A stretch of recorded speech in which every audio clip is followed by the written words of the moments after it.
Biologists have sorted living things into groups. Sorting into groups is known as classifying.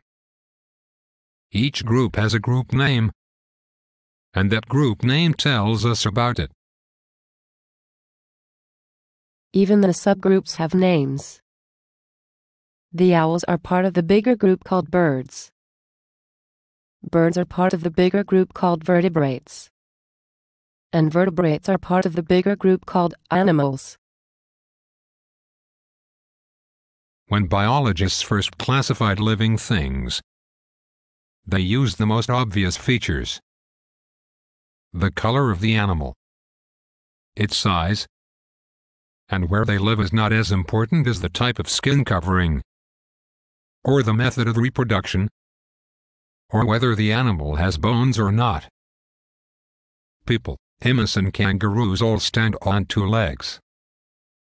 They are classified into different groups because of differences in their skin covering and method of reproduction. These criteria are more important than how these animals stand up.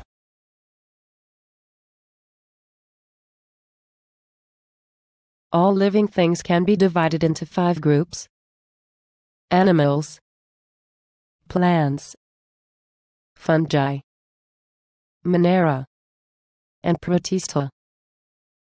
These are called kingdoms, and they are the biggest groups of living things. Each of these kingdoms is divided into smaller groups. These groups are divided into smaller groups of living things that are even more alike. These groups are divided again, and divided again. In the end, the smallest groups of living things are very similar to each other. They are called species. A species is a group of organisms that look similar to each other. When they breed, their offspring are fertile. In other words, they can also breed. Domestic cats belong to the one species because they can interbreed and have kittens.